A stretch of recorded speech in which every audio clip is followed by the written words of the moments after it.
بسم اللہ الرحمن الرحیم۔ السلام علیکم بھائیوں اور دوستوں، حلیمہ کی گود میں ہمارے حضور صلی اللہ تعالی علیہ وسلم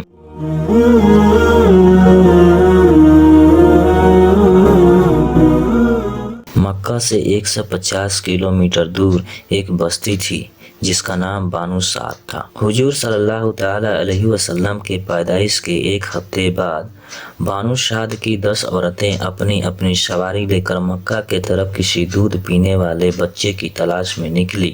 اس زمانے میں عورتوں کے لیے روزی کا ایک یہی ذریعہ تھا کہ وہ عورتیں مالدار گھرانے کے بچوں کو اپنے گھر پر لا کر انہیں دودھ پلاتی اور پھر جب وہ بچے تھوڑے بڑے ہو جاتے تھے تو انہیں ان کے ماں باپ کو واپس کر آتی اور اس کے بدلے میں ان بچوں کے ماں باپ دودھ پلانے والی عورتوں کو بہت زیادہ پیسہ، روپیہ اور تحفے میں ڈھیر ساری تحفے دیتے تھے۔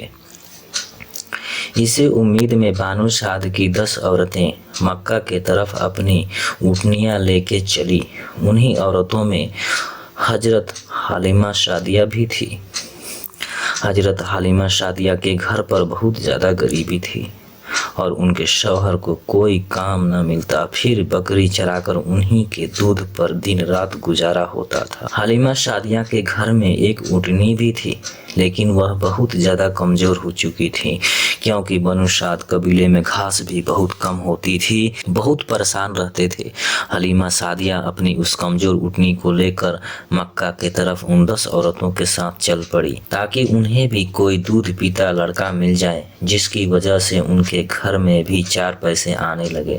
حلیمہ سعدیہ کے ساتھ ان کا دودھ پیتا بچہ اور ان کے شوہر تھے۔ ان عورتوں کی اونٹنیاں مضبوط اور طاقتور تھیں، اس لیے وہ بار بار حلیمہ سعدیہ کی اونٹنی سے آگے نکل جاتی اور پھر دور جا کر ان عورتوں کو ایک جگہ پر رکنا پڑتا تھا تاکہ حلیمہ سعدیہ کی کمزور اونٹنی بھی دھیرے دھیرے ان کے پاس پہنچ جائے۔ ان عورتوں کو بار بار حلیمہ سعدیہ کے لیے رکنا پڑتا تھا، اس لیے آخر ان عورتوں نے حلیمہ سعدیہ سے کہا کہ اے حلیمہ سعدیہ، تمہاری وجہ سے ہمیں بار بار رکنا پڑ رہا ہے اور دھوپ بھی بہت تیز ہے، اس لیے اگر آپ اجازت دیں تو ہم نکل جاتے اور آپ دھیرے دھیرے اپنی اس اونٹنی سے آتے رہنا۔ اب حلیمہ سعدیہ بیچاری اس سمے کیا جواب دیتی؟ انہوں نے کہہ دیا، ہاں ٹھیک ہے، آپ لوگ میری وجہ سے پریشانی مت اٹھاؤ، جاؤ آپ سب نکل جاؤ، میں اپنے شوہر کے ساتھ دھیرے دھیرے آ رہی ہوں۔ 2 دن سفر کے بعد 9 عورتیں پہلے ہی مکہ پہنچ گئی اور مکہ میں جتنے بھی مالدار گھرانے تھے ان کے گھروں سے کوئی نہ کوئی دودھ پینے والا بچہ لے لیا۔ روایتوں میں آتا ہے کہ یہ 9 عورتیں سب سے پہلے ہمارے حضور محمد صلی اللہ تعالی علیہ وسلم کے گھر آتی، لیکن جب معلوم ہوتا کہ اس بچے کا ماں باپ نہیں ہے اور یہ بچہ یتیم ہے تو وہ اسے لینے سے منع کر دیتی۔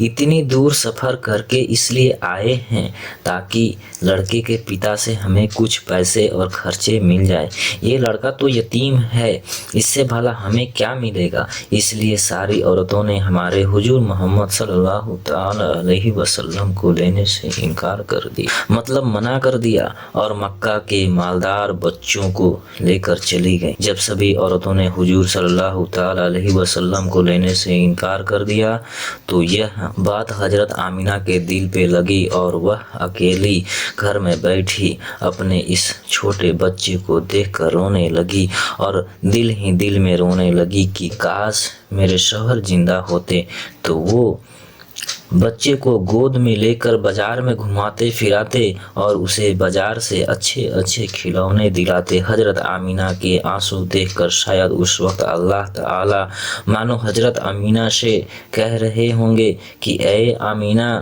تم پریشان اور بے چین کیوں ہوتی ہو؟ اس لڑکے کے باپ کھلونے لے کر نہیں دے پائے تو کیا ہوا؟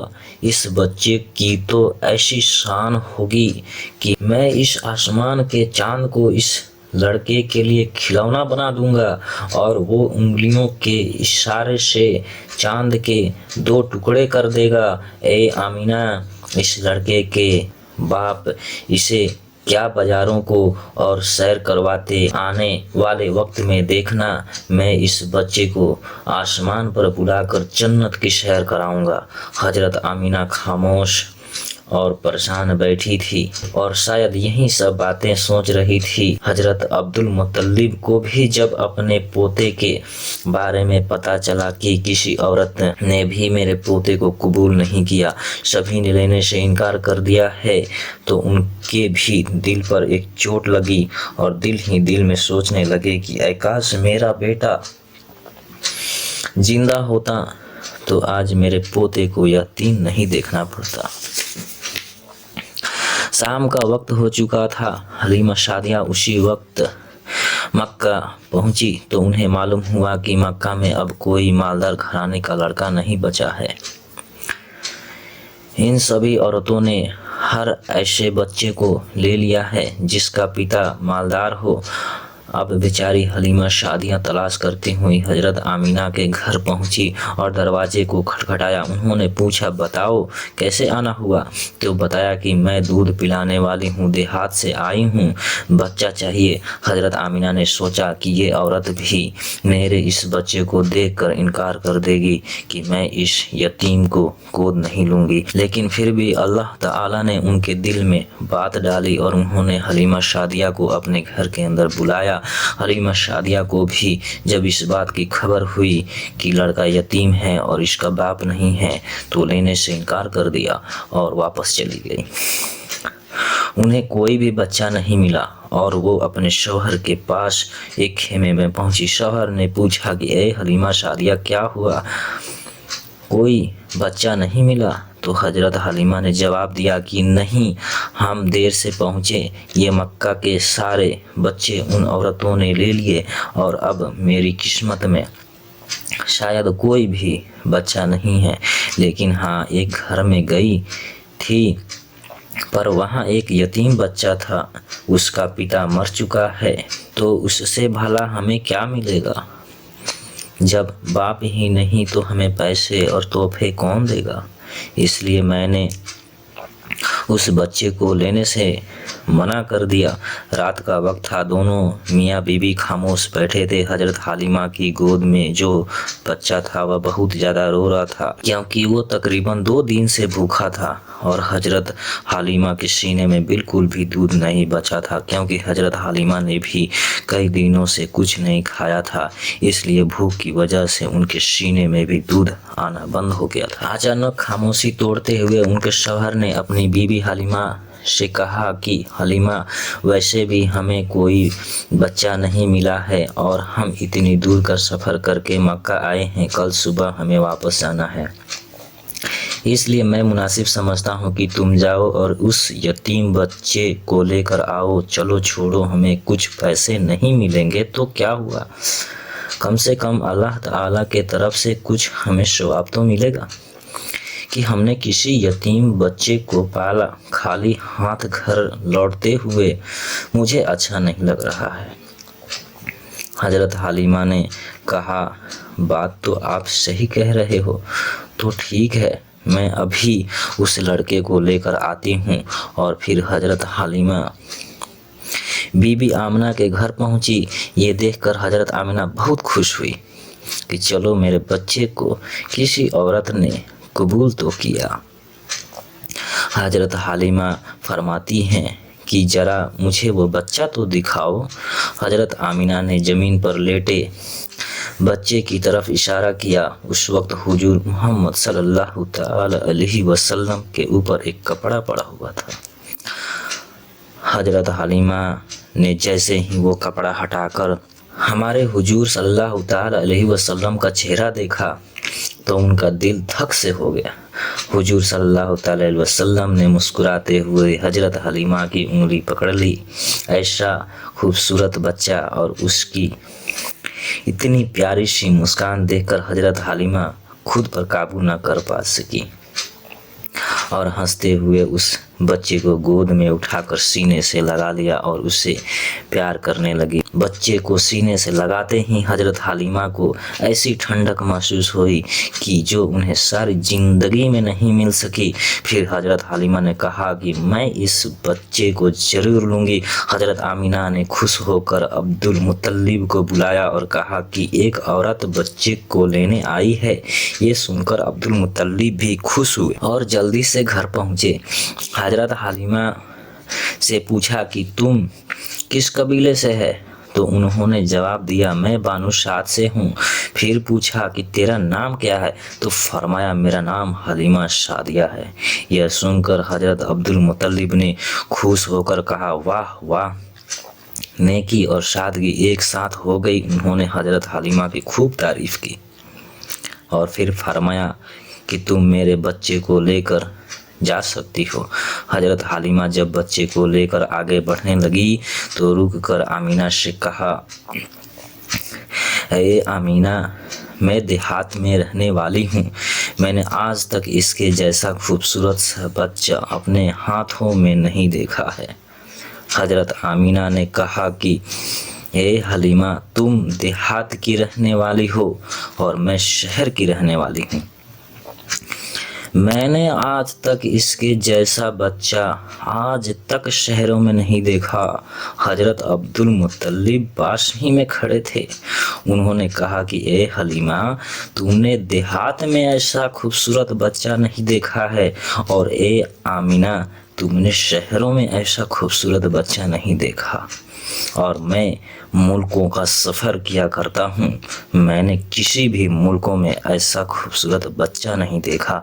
अगर उस वक्त हजरत जिब्रील मौजूद होते तो शायद वो ये कहते कि हलीमा, तुमने देहातों में ऐसा खूबसूरत बच्चा नहीं देखा और ए आमीना, तुमने शहरों में ऐसा खूबसूरत बच्चा नहीं देखा। और ए अब्दुल मुत्तलिब, तुमने मुल्कों में ऐसा खूबसूरत बच्चा नहीं देखा है। और मैं जिब्रील सारी दुनिया का चक्कर लगाता हूँ, मैंने सारी दुनिया में ऐसा खूबसूरत बच्चा नहीं देखा है।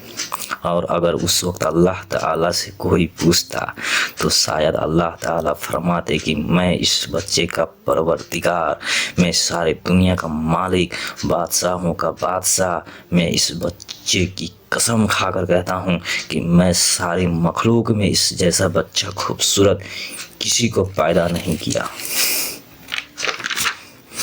हजरत हसन ने हमारे हुजूर मोहम्मद सल्लल्लाहु ताला अलैहि वसल्लम की तारीफ़ करते हुए एक बार फरमाया था कि ऐ हमारे हुजूर मोहम्मद सल्लल्लाहु ताला अलैहि वसल्लम, आपसे ज़्यादा हसीन मैंने किसी को भी नहीं देखा, आपसे ज़्यादा खूबसूरत इंसान किसी औरत ने पैदा नहीं किया। आप तो हर बुराई से पाक करके पैदा किए गए, आप तो बिल्कुल वैसे ही पैदा किए गए जैसा आपको होना चाहिए था। हजरत हलीमा सादिया हमारे प्यारे नबी हुजूर मोहम्मद सल्लल्लाहु ताला अलैहि वसल्लम को गोद में लेकर अपने शौहर के पास पहुंची। रात बहुत ज़्यादा हो चुकी थी, भूख भी बहुत ज़्यादा लग रही थी। वो छोटा बच्चा भूख से रो रहा था। हजरत हलीमा ने हुजूर मोहम्मद सल्लल्लाहु ताला अलैहि वसल्लम के बारे में सोचा कि इस छोटे बच्चे को अपने सीने से दूध पिलाकर तो देखूं, शायद एक दो कतरे दूध इस बच्चे को मिल जाए। हजरत हलीमा ने जैसे ही हुजूर मोहम्मद सल्लल्लाहु ताला अलैहि वसल्लम को अपने सीने से लगाया तो उनके सीने में देखते ही देखते दूध भरता गया और हुजूर सल्लल्लाहु ताला अलैहि वसल्लम ने पेट भर कर दूध पिया। दूसरे बच्चे ने भी पेट भर कर दूध पिया। हजरत हलीमा और उनके शौहर ये देखकर बहुत हैरान हुए कि आखिर ये सब क्या हो रहा है। फिर हजरत हलीमा ने अपने शौहर से कहा कि आप ये बर्तन लो और बाहर जो हमारी ऊँटनी खड़ी है उसके थानों में जाकर देखो, शायद थोड़ा बहुत दूध निकल आए ताकि हम लोग भी कुछ दूध पी लें और अपनी भूख मिटा सकें। शौहर बर्तन को लेकर बाहर उस कमज़ोर ऊँटनी के पास पहुँचे तो देखकर हैरान हो गए कि उस ऊँटनी के थान दूध से भरे हुए थे। उन्होंने उसका दूध निकालना शुरू किया और पूरा बर्तन भर लिया। यह दूध लेकर जब वह हजरत हलीमा के पास पहुंचे तो हजरत हलीमा भी हैरान रह गई कि हमारी उस कमज़ोर ऊँटनी के अंदर से इतना सारा दूध कैसे निकला। शौहर ने जवाब दिया कि ए हलीमा, मुझे तो लगता है कि यतीम बच्चे के साथ अल्लाह ताला की कोई ख़ास मदद है, इसलिए हमारे साथ ऐसे ऐसे अजूबे और कारनामे हो रहे हैं। हजरत हलीमा ने हुजूर सल्लल्लाहु ताला अलैहि वसल्लम को अपने गले से लगाते हुए कहा कि हाँ, मुझे भी लगता है कि ये मेरा चांद सा प्यारा बच्चा हमारे घर के सारी मुसीबतों को ख़त्म कर देगा। सभी लोग दूध पीकर सो गए। सुबह हुई तो शौहर ने अपने कबीले बनु साद की तरफ लौटने की तैयारी शुरू कर दी। वह 9 औरतें पहले ही जा चुकी थी और बहुत दूर निकल चुकी थी। शौहर पहले ऊँटनी पर बैठ गए और खुद अपनी बीवी को भी अपने पीछे बिठा लिया। हमारे हुजूर सल्लल्लाहु अलैहि वसल्लम उस वक्त हजरत हलीमा के गोद में थे। उनके शौहर बार बार ऊँटनी को खड़ा करने की कोशिश कर रहे थे, लेकिन वह उठने का नाम ही नहीं ले रही थी। परेशान होकर शौहर नीचे उतरे तो वो ऊँटनी एकदम से खड़े हो गई। शौहर यह देखकर बहुत ज़्यादा हैरान हो गए और फिर से ऊँटनी पर आगे बैठकर उसे चलाने की कोशिश करने लगे तो वो फिर से बैठ गई और उठने का नाम ही नहीं ले रही थी। शौहर को कुछ शक हुआ और उन्होंने हजरत हलीमा से कहा कि ये हलीमा, तुम इस बच्चे को लेकर आगे बैठो और मैं तुम्हारे पीछे बैठ जाता हूँ। हजरत हलीमा हुजूर सल्लल्लाहु अलैहि वसल्लम को लेकर जैसे ही आगे बैठी तो वह ऊँटनी उठकर खड़ी हो गई और उसने ज़मीन पर सर रखकर 3 बार सजदा किया और अल्लाह ताला का शुक्र अदा किया कि तूने मुझे हुजूर सल्लल्लाहु ताला अलैहि वसल्लम की सबसे पहली सवारी बना दिया। और फिर उस ऊँटनी ने एक दौड़ लगाई और बहुत तेज़ चलने लगी। हलीमा सादिया और उनके शौहर हैरान थे कि ये तो वही ऊँटनी है कि जिसे हम लेकर आए थे और वो चलने की तरसती थी, और अब इसे क्या हो गया है कि इतने तेज दौड़ रही है। कुछ ही पल गुजरा था कि वह ऊँटनी ने दौड़ते हुए उन औरतों के पास तक पहुंच गई और तेजी से चलते हुए उनके पास से गुजरी तो उन औरतों ने हैरानी से पूछा कि ए हलीमा, तुमने सवारी बदल दी है। तो हजरत हलीमा ने जवाब दिया मुस्कुराकर, मैंने सवारी नहीं बदली बल्कि इस सवारी का सवार बदल चुका है। सबसे पहले हलीमा सादिया ही अपने मोहल्ले बानु साद में पहुंची। हजरत हलीमा सादिया फरमाती है कि उस दिन मेरे पूरे मोहल्ले से गुलाबों की खुशबू आ रही थी। सुभान अल्लाह, माशाअल्लाह। सारे मोहल्ले वाले हैरान थे कि आखिर में ये खुशबू कहाँ से आ रही है। यह हमारे अल्लाह ताला की तरफ से हमारे हुजूर का उस कबीले में इस्तकबाल हो रहा था। तो मेरे प्यारे भाइयों और दोस्तों, इसी के साथ ये यहीं पर अब ख़त्म करता हूँ। अस्सलाम वालेकुम। फिर मिलेंगे अगले वीडियो में, तब तक के लिए खुदा हाफिज़।